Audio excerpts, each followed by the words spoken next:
Hello everyone, in this video we'll be solving a golden trigonometric equation. If you like the video, hit the thumbs up button, also comment and subscribe, and let's get started. This puzzle was suggested by one of my viewers, Akaki Zidziguri. Thank you Akaki for the suggestion. So we have tangent squared x plus cosine 4x is equal to 0, and we're going to be solving for values of x. Now this equation actually looks a little unusual at first because we have the tangent, we have the cosine, so it's not the typical trigonometric equation. And the solution method that I'll be using here uses a lot of substitution, a lot of good algebra, so stay tuned, hang on tight. Okay, so the first thing that I'd like to do is write the tangent squared as sine squared over cosine squared. Okay, so let's start with that one. And what I'd like to do next is I'd like to write the cosine 4x using the double angle formula. And just as a quick reminder, what is the double angle formula? And we use this in our other videos as well. Cosine to alpha, as you'll remember, there are three formulas for cosine to alpha. But we're going to be using the one that has cosine in it, cosine only. And that one is 2 cosine squared alpha minus 1. All right? So if you apply that, so in other words, if you say that alpha equals 2x, then you should be getting something like this. 2 times the cosine squared of 2x minus 1 is equal to 0. So we got our equation, but here's the problem. We still have the cosine squared x along with the cosine squared of 2x. I mean, squares can be taken care of, but we do have kind of two different kinds of things.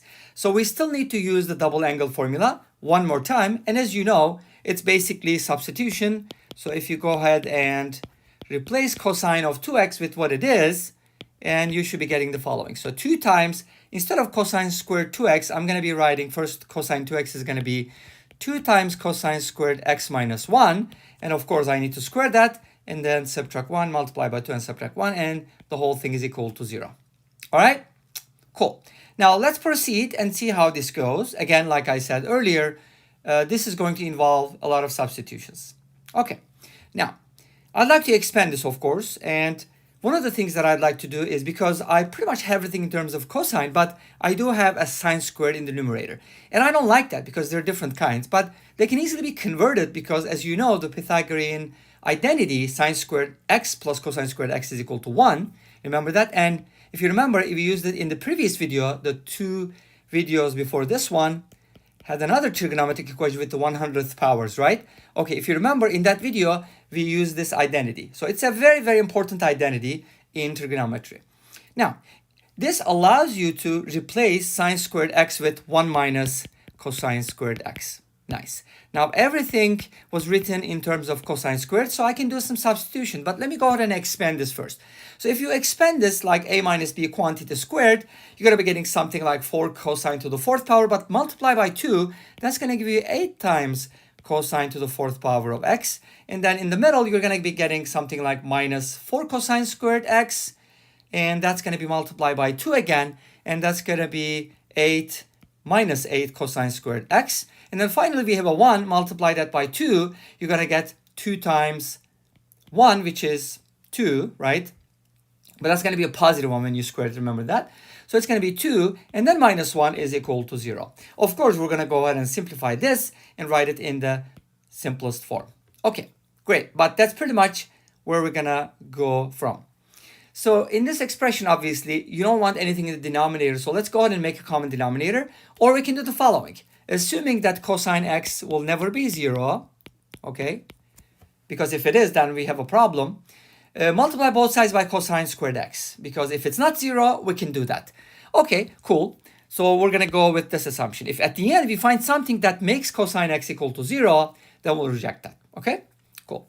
Now, if you do multiply both sides, then you should be getting something like this. 1 minus cosine squared x plus, and this is going to be fun because we're going to get a 6th degree. But don't worry, we'll handle that. So it's going to become 8 cosine to the 6th power because I'm multiplying everything by cosine squared, remember? Minus 8 times cosine to the 4th power of x. And this is 1, but I'm multiplying by cosine squared, so it's going to be cosine squared x. And of course, the answer is 0 again. Great. Now, in this equation, what am I supposed to do? Well, first of all, simplify it, right? And notice that negative cosine squared and positive cosine squared, they're just going to cancel out. Great. So we get a simpler equation. Well, it kind of looks a little simpler than that, but still, power-wise, it's actually not that simple, right? When you look at it like, wow, we don't even have a formula. We don't even have a formula for the quintic, right? How am I going to solve this 6-degree equation? But guess what? It is kind of like a double or bi, I don't know, whatever you want to call that. There's probably a name for it. But notice that the powers are all even, which means that I can actually do some substitution here, right? Okay, let's do that. What is that substitution going to look like? Well, first of all, I'd like to do this basic substitution because it helps a lot. I don't want to keep writing cosine x every time. Why don't we call that c? Great. So now I have 8c to the 6th power minus 8c to the 4th power plus 1. Okay, this equation is of 6 degree, but it can be solved if you substitute, say, let's name c squared u. Okay, u substitution. Then in this case, we're going to have something like 8u cubed minus 8u squared plus 1. Nothing happens to the constant, right? Okay, great. Well, this is a cubic equation and obviously much, much better. But still, solving this cubic is going to involve some work, right? I mean, if you're going to use the Cardano's formula, I don't think so. But you know, there might be some rational solutions, and there are. And I know some of you are going to say like, hey, you know, this is a solution, so why don't we test that out? Nope, I'm not going to do it that way. Forgive me, but I'll use another substitution. How am I going to do that? Okay, I'm going to write this, and I just like it because it's fun. Look at this. 2u, okay, happy birthday song again. So 2u to quantity cubed. I can write that, right? For the 8u cubed. How about this one? Well, I want to use 2u in my expression, okay? So I can just go ahead and do the following. Like if I square 2u, what happens? I get 4u squared, but I do need negative 8. So just multiply by 2. Well, it's done. That's simple, right? Plus 1 is equal to 0. Now, why did I do that? Some people may find it unnecessary, but that's okay. Everybody has a different opinion. Now, what I'd like to do is I want to name 2u something else, right? Okay, how about 2u is equal to y? And don't ask why, okay? So if I do that, I get y cubed minus 2y squared plus 1 is equal to 0. Now you know why. Okay, you see how simple that is? And moreover, we do have a solution right away. Remember what I've been telling you in all these algebra problems.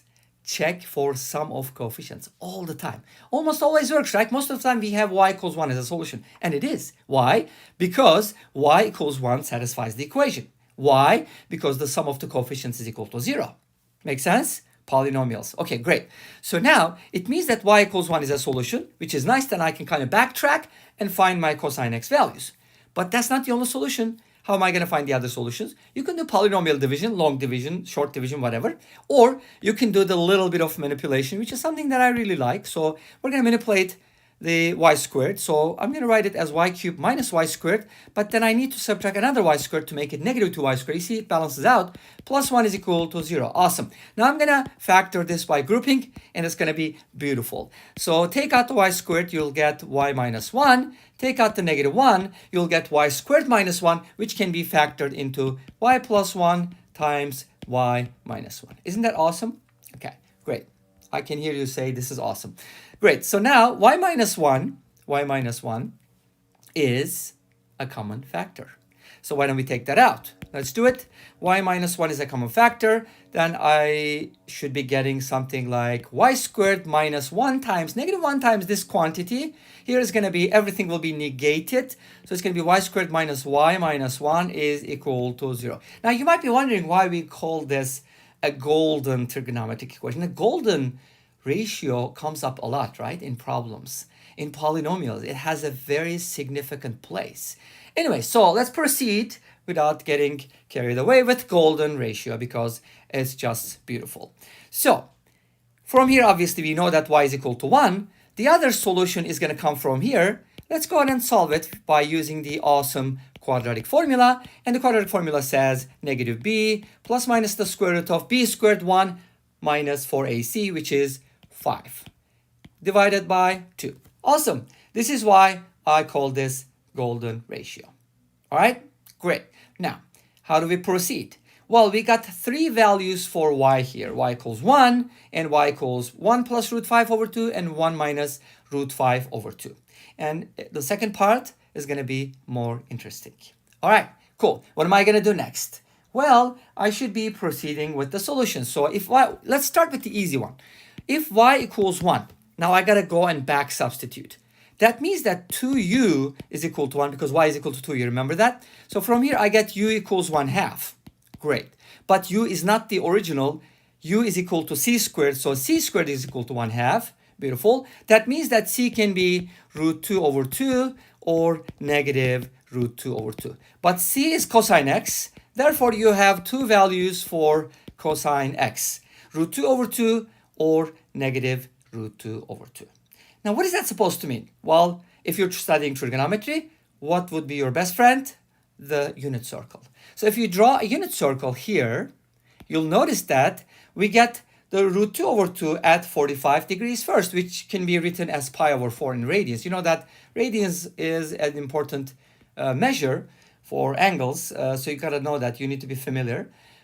Not as easy as degrees, but you'll get used to it. So pi over 4 is the smallest angle basically that satisfies this, okay? In other words. And then the next one is going to be in the second quadrant, obviously, which is the negative cosine value. And then it's another negative here and then a positive here. So you know that cosine is positive in the first and fourth quadrant, and second and third, it's negative. Okay, cool. So we found 4 values, and then it'll rotate, obviously. You can just keep adding 2 pi, but let's just find the solutions between 0 and 2 pi.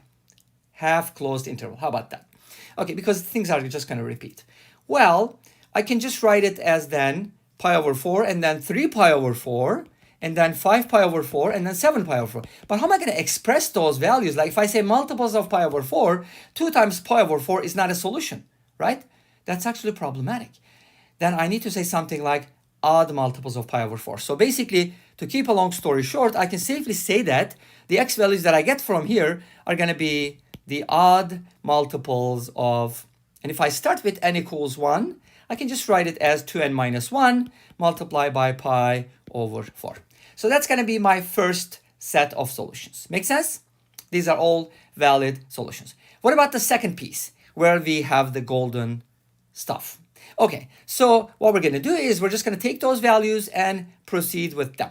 But it just takes a little bit of algebra. So what happens if y is equal to one of these values? Let's say 1 minus root 5 over 2. Or let's start with the plus version because I can go work off of that. Okay? All right, awesome. Now, so 1 plus root 5 over 2, and the other one is just going to be 1 minus root 5 over. Same thing is going to apply. Cool. Now, y is equal to what? Y is equal to 2u. So from here, we get the u value. If you divide both sides by 2, then you get 1 plus 5 divided by 4. And you can all easily verify that this is going to be less than 1. Because remember, it's supposed to be the cosine squared x because u is equal to cosine squared x, right? Okay. So this is cosine squared x, and I need to be able to take square roots. And it works because 5 is less than 9, square root of 5 is less than 3, 1 plus 3 is less than 4. So this fraction is less than 1. Make sense? Okay, cool. So now I get two values from here. Cosine x can be the square root of 1 plus root 5 over 2, or I get the negative of this because there are two numbers whose square equals that. Okay? Cool. Now, from here, obviously, I can work off of the positive value and then take care of the negative inside that because I can just rotate my angle in such a way that I'll also include the negative values. Okay? So I'll hit all the quadrants. What about the other possibility where we have cosine squared x equals to 1 minus root 5 over 4? Okay, you'll probably notice that this is a negative quantity and cosine squared cannot equal a negative quantity. From here, we get two solutions. One is positive, the other one is negative because from Vieta's formulas, remember, the product is negative. Okay, cool. Then this is not going to work, unfortunately. Obviously, you can look for complex solutions, but we're not getting into that right now. Okay, so from here, I'd like to take this one first and work off of that. All right, great. But we don't really know, is there an angle whose cosine is equal to that? Not that I know of. I thought about 36 degrees, but I don't think that works. There might be an angle something like 18 degrees or, you know, something like that. I'm not exactly sure and I haven't checked it out. If you do, please let me know in the comment section. But I'll just proceed with the value. It doesn't matter. You can just plug it in.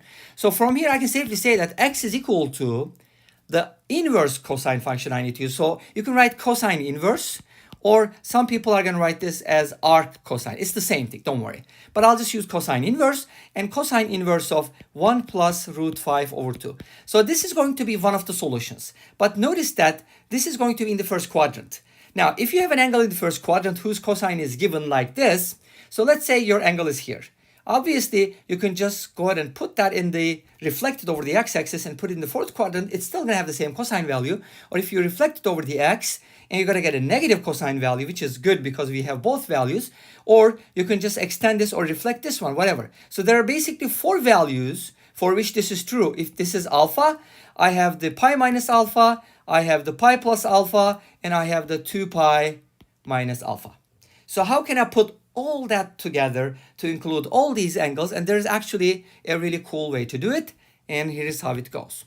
We can basically write this as plus minus the cosine inverse of this value, because that's basically going to take care of the angles, plus minus angles. And of course, you can definitely add multiples of pi to this so that you can also cover the other quadrants as well. Did I say also and as well in the same sentence? So it's kind of redundant, but you get the idea. Okay, cool. So what are the solutions? Let's wrap it up. And I probably need a nicer yellow, right? Okay, so this is going to be one of my solutions. And this is going to be the other solution. And this brings us to the end of this video. Thank you for watching. I hope you enjoyed the video. Please comment, like, and subscribe. I'll see you tomorrow with another video. Until then, be safe, take care, and bye-bye.